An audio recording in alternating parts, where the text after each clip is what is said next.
പ്രവാസ ലോകത്തെ വാർത്തകൾ. കാനഡയുമായുള്ള വ്യാപാര ചർച്ചകൾ നിർത്തിവെച്ചതായി ഡൊണാൾഡ് ട്രംപ്. ടെക് കമ്പനികൾക്ക് 3% ഡിജിറ്റൽ സർവീസ് ടാക്സ് ഏർപ്പെടുത്തുന്ന കനേഡിയൻ സർക്കാരിന്റെ തീരുമാനത്തിൽ പ്രതിഷേധിച്ചാണ് ട്രംപിന്റെ ഈ പ്രഖ്യാപനം. അമേരിക്കൻ കമ്പനികൾക്ക് ഈ നികുതിയിലൂടെ $3 ബില്യൺ അധിക ചെലവുണ്ടാകുമെന്നാണ് കണക്കാക്കപ്പെടുന്നത്. ഇതോടെയാണ് കാനഡയുമായി വ്യാപാരം നടത്താൻ ബുദ്ധിമുട്ടാണെന്ന് പറഞ്ഞ് എല്ലാ ചർച്ചകളും നിർത്തിവെക്കാൻ ട്രംപ് തീരുമാനിച്ചത്. ട്രൂത്ത് സോഷ്യലിലൂടെയാണ് ട്രംപ് ഇക്കാര്യം അറിയിച്ചത്. കാനഡ അമേരിക്കയുടെ മേൽ പലവിധ നികുതികൾ ചുമത്തുകയാണെന്നും നികുതിയുടെ കാര്യത്തിൽ യൂറോപ്യൻ യൂണിയനെ കോപ്പിയടിക്കുകയാണെന്നും ട്രംപ് കുറ്റപ്പെടുത്തി.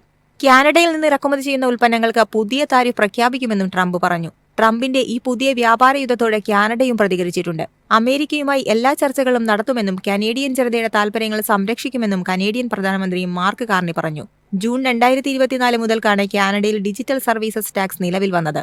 കാനഡയിലെ ജനങ്ങൾക്ക് ഡിജിറ്റൽ സേവനങ്ങൾ നൽകുന്ന കമ്പനികൾ അവരുടെ വരുമാനത്തിന്റെ 3% നികുതി അടയ്ക്കേണ്ടത്. ഓൺലൈൻ പരസ്യ കമ്പനികൾ, സോഷ്യൽ മീഡിയ കമ്പനികൾ തുടങ്ങി എല്ലാവരെയും ഈ തീരുമാനം ബാധിക്കും. ജൂൺ 30 മുതലാണ് കമ്പനികൾ ഈ നികുതി നൽകി തുടങ്ങേണ്ടത്. News desk MyFin TV.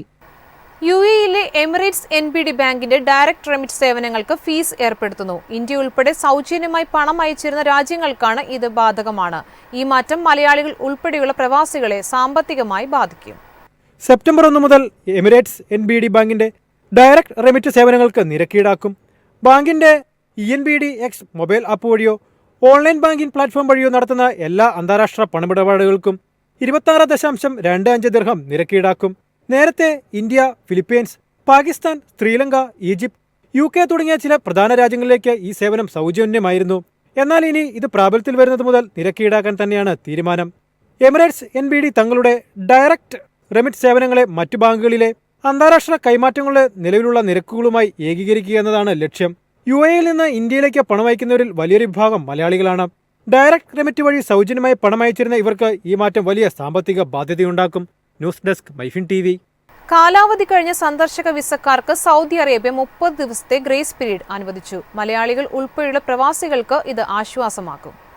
സന്ദർശക വിസയിലെത്തി വിസ കാലാവധി കഴിഞ്ഞ് സൗദിയിൽ കഴിയുന്നവർക്ക് വലിയ ആശ്വാസമായിരിക്കുകയാണ് ഈ തീരുമാനം. സൗദി അറേബ്യയുടെ ജനറൽ ഡയറക്ടറേറ്റ് ഓഫ് പാസ്പോർട്ടാണ് ഉത്തരവിറക്കിയത്. ജൂൺ 27 മുതൽ 1 മാസത്തേക്കാണ് ആനുകൂല്യം ലഭിക്കുക. 1 മാസത്തേക്ക് വിസ നീട്ടാനുള്ള ഫീസും കാലാവധി കഴിഞ്ഞതിനുള്ള പിഴയും നൽകണം. ആഭ്യന്തര മന്ത്രാലയത്തിന്റെ അബ്ഷീർ സർവീസസ് പ്ലാറ്റ്ഫോമിലെ തവാസുൽ സർവീസസിലാണ് വിസ നീട്ടി നൽകുന്നതിനുള്ള അപേക്ഷ നൽകേണ്ടത്. കാലാവധി കഴിഞ്ഞ സിംഗിൾ, മൾട്ടിപ്പിൾ സന്ദർശന വിസകളെല്ലാം ഇത്തരത്തിൽ പുതുക്കാനാകും. ഇതിന് അപേക്ഷ നൽകേണ്ടത് വിസയുടെ സ്പോൺസർമാരാണ്. സൗദിയിൽ നിശ്ചിത സമയത്തിനകം തിരിച്ചുപോകാൻ സാധിക്കാത്ത മലയാളികൾ ഉൾപ്പെടെയുള്ള പ്രവാസികൾക്ക് ഈ തീരുമാനം വലിയ ആശ്വാസം നൽകുന്നു. News desk MyFin TV. UAE-യിലെ ദേശീയ ബാങ്കുകളിൽ ജീവനക്കാരുടെ എണ്ണം കുറഞ്ഞതായി റിപ്പോർട്ട്. സാങ്കേതിക രംഗത്തെ കുതിപ്പാണ് പ്രവാസികൾ ഉൾപ്പെടെയുള്ള ജീവനക്കാർക്ക് വിനയായത്.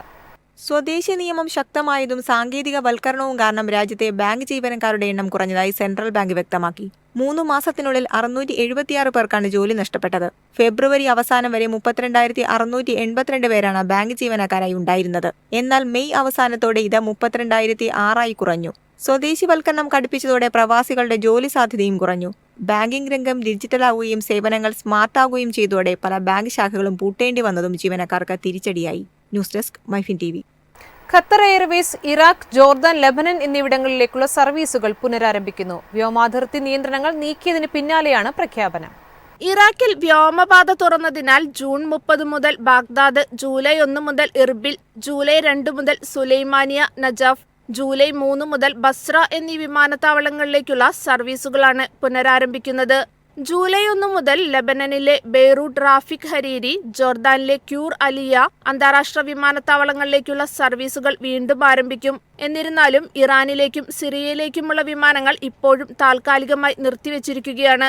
സ്ഥിതിഗതികൾ സൂക്ഷ്മമായി നിരീക്ഷിക്കുന്നുണ്ടെന്നും വെബ്സൈറ്റിൽ അപ്ഡേറ്റുകൾ പങ്കിടുമെന്നും ഖത്തർ എയർവേസ് അറിയിച്ചു. News desk MyFin TV.